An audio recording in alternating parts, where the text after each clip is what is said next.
और 50 दुकान लगी है, उसके बारे में किसी न सरपंच साहब बता रहा है, न प्रधान जी बता रहा है, सबका वोट टूट रहा है। मुझे कोई वोट टूटने से फर्क नहीं पड़ता है।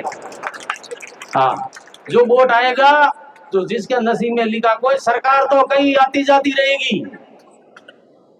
उस पंप से ले और गुजरा तक एक भी जमीन नहीं रही है। वो नशा उस दिन किसी ने नहीं बताया। आज नशे की बात आई है तो गरीब घर घर भूख मर रहा है, गरीबों के बैठने की जगह नहीं मिल रही है। और प्रशासक पुलिस को जवाब दे रहा है कि पुलिस अकेली क्या कर सकती है, खुद आपे खुद ही सो रहा हूं, पुलिस क्या कर सकती है। ऑफिस जटे बैठा हुए ने पहले ही कहोगे तू जाजे सोरा थारे जाए घरी झगड़ो कर जे, और बाद में तू दारू पाजे जो को अपने जमी दे दे, बाद में भिखियारी उड़ा फरेला। दारू वालों ने पैदा करने वाला और दारू वाला रोकने वाला कोई नहीं है। पहली तो ये हमारे पुलिस प्रशासक को और आईजी को धन्यवाद है। एसपी साहब हम कहेंगे कि ये पहली दारू बंद करो। जगह जगह दारू की ठेका लगा तो कहाँ लगा हुआ है, जाके आप देख लो। इसमें एक और एमडी कहाँ बक रही है, और इसमें एक और एमडी कौन लाने वाला है, किसका नाम बताओ। कोई भीलों में एक वाला कने कोई नहीं लावा ने ताकत है जो भील में एक बार लावे ने एमडी वैसे। पहली तो उन्होंने पाबंद करो, जो मैंने कहा है उसके लिए समा रखना। कड़वा शब्द हमेशा ही हमारे गुड़ा मालानी क्षेत्र में अभी तो हमारे सुखाराम जी और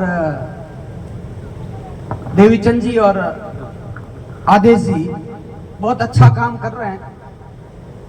कुछ मेरे सुझाव हैं, उसमें सब एमडी और इसमें कुछ तो पकड़ा ही है, कुछ ऐसे व्यापार करते थे उनको तो पकड़ा है, लेकिन अभी भी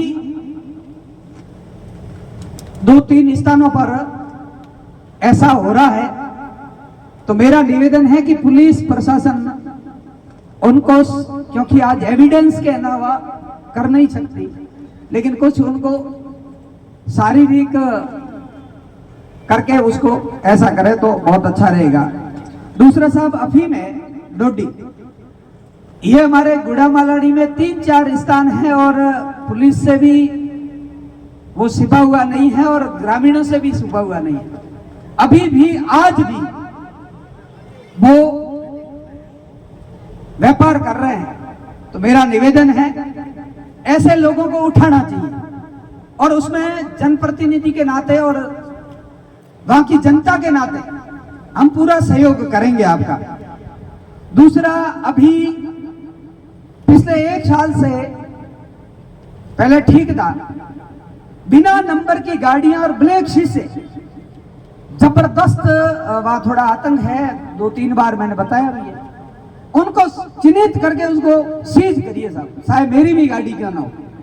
और उसमें यदि हम खास करके मैं यदि सहयोग करूं तो मेरे को भी लेके आ जाइए कि भाई साहब यहाँ बैठ जाइए। तीसरा, एक अवैध ठेके हैं साहब, मुझे आपको नहीं कहना चाहिए, अवैध ठेके हैं हमारे वहां 8 ही पूरी पंचायत समिति में सरकार की तरफ से चिन्हित है।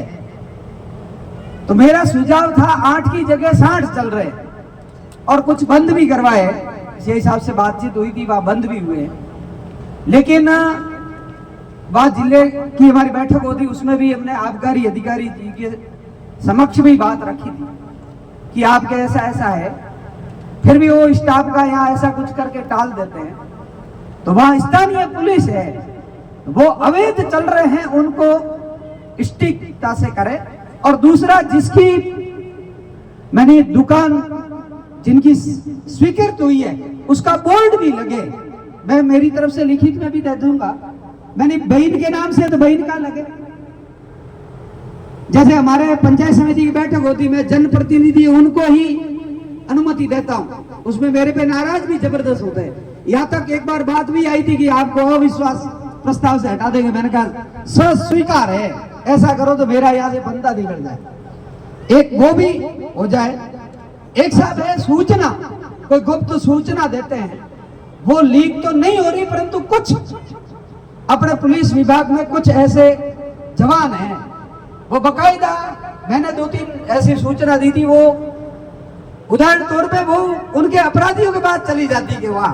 और ऐसा ही उदाहरण परसों रात का है, मेरे क्षेत्र का नहीं है, मेरे मित्र है, उन्होंने कहा गुल्ले की बेरी का, सब नहीं कहना चाहता, मैंने पुलिस ने, उनको सूचना मिली, पुलिस ने एमडी इसमें वालों को पकड़ा, लेकिन उनको छोड़ा। बाद में उनके ऊपर फायरिंग भी हुई, मैंने गाड़ी चढ़ा दी और उसका कोई नहीं हुआ। ऐसी मेरे पास में है, उन्होंने आज, और उसमें आया सेडवा की है ये सब। हाँ, परसों की है घटना, पकड़ा, परंतु उनके वहां से मिल गया, मित्र बंधुओं ने वहां गाड़ी डाल दी। ऐसा मेरे में भी वहां हुआ है गुड़ा मालानी में, परंतु वो थोड़ा सा आपके वहां मंदिर में न पहुंच करके उससे पहले ही हो गया। एक साथ निवेदन था, मेरा सुझाव था, आपके बीट कांस्टेबल है, जिस बीट में आपके जो जवान हैं उनको वहां जाकर के, हमारे जनप्रतिनिधि भी हैं, अच्छे नागरिक भी हैं, उनके साथ बैठना चाहिए। और बीट में कम से कम, मैं ज्यादा नहीं, क्योंकि आपके भी आज हमारे छोटे काम हैं जो हमें निपटाने चाहिए, वो आप थाने में आ गए हैं, तो कम से कम 2 महीने में एक बैठक बीट कांस्टेबल जवान है वो उसमें कम से कम करे साहब, उसमें हम पूरा सहयोग करेंगे। और उनको सब पता रहता मेरे बीट कांस्टेबल में, बीट में कहाँ अवांछित गतिविधियां होती है। और इतना ही कहना था, बहुत सारी बातें हैं और भी आए हैं।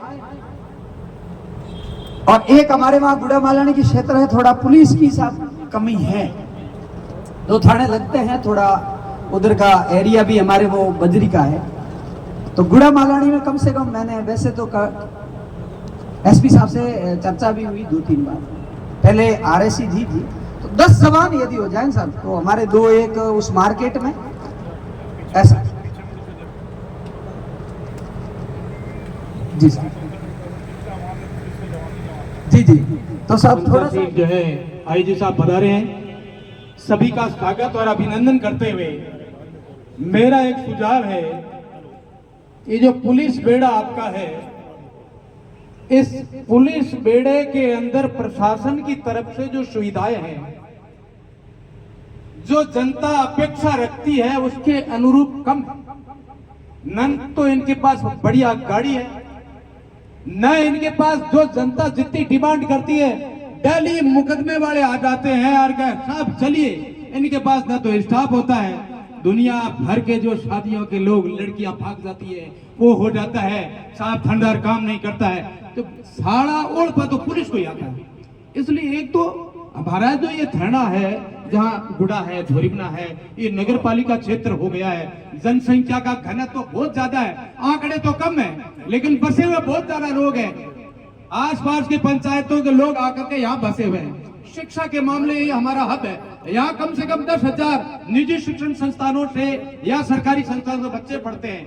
उनकी व्यवस्था को सुदृढ़ करने के लिए सुरक्षा की दृष्टि से, और जैसे एसपी साहब ने बताया कि कॉलेज परिसर के आसपास युवा नशे के शिकार हो रहे हैं, इसलिए कॉलेज में जो नौजवान लड़के बिगड़ रहे हैं, तो वो तो नौजवान है और पुलिस वालों से मुकाबला करने में भी सक्षम है, और ऐसे अवांछित साधनों से उनकी रोकथाम के लिए, कारगर उपाय के लिए वास्तव में आईजी साहब ने जो मुहिम चलाई, उस मुहिम के अंदर पुलिस बेड़ा बढ़ाया गया, पुलिस के आधुनिक साधनों की संख्या बढ़ाई, और इसके साथ साथ आपसे जो कुछ बन पड़ता है, अग्निशमन, हालांकि वो आपका विषय नहीं है, फिर भी उसकी भी सुविधा इस मंच के माध्यम से, इस जनता के माध्यम से हम चाहते हैं कि कहाँ अग्निकांड होता हो तो वहां कम से कम द्रुत गति से साधन पहुंचे।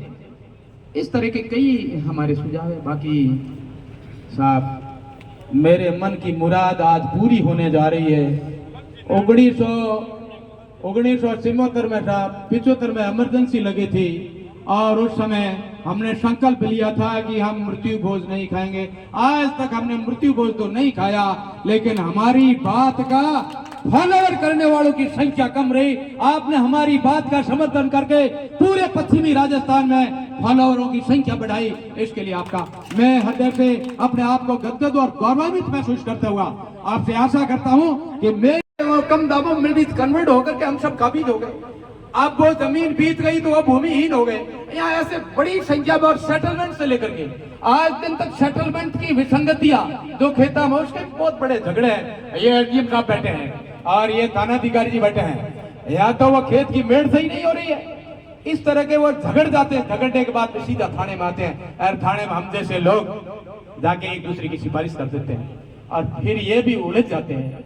इसलिए थोड़ा हाईवे के जो थाने हैं उस पर आपका फोकस ज्यादा रहना चाहिए और प्रशासन का भी रहना चाहिए। बहुत बहुत धन्यवाद, आपने इन सब के रूबरू हमारी बात सुनी और मैं आशा ही नहीं पूर्ण विश्वास के साथ कहता हूं आप हमारी बात को अमल कराने में बहुत कृत संकल्प रहेंगे।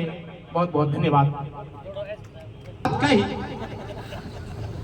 धन्यवाद सर आपको, आपकी माता पिता को, आप जैसे सपूत जन्मे और हमारे समाज में जो कुरीतियां हैं पूरे समाज में जो मिटा रहे हैं, इस बात को हम देख करके सुन करके और हमारे मोदी जी की बात 58 इंच का सीना बन रहा है और आपसे यही निवेदन है कि आप नेताओं लोगों के चक्कर में नहीं आए और जैसा योगी जी राज चला रहे हैं वैसा ही भजनलाल जी के राज होना चाहिए, ये मेरा सपना है और आप इस सपना को आप पूर्ण करोगे और धन्यवाद रहेगा और आपकी जो आने वाली जो पीढ़ी है वो आपको याद भी रखेगी।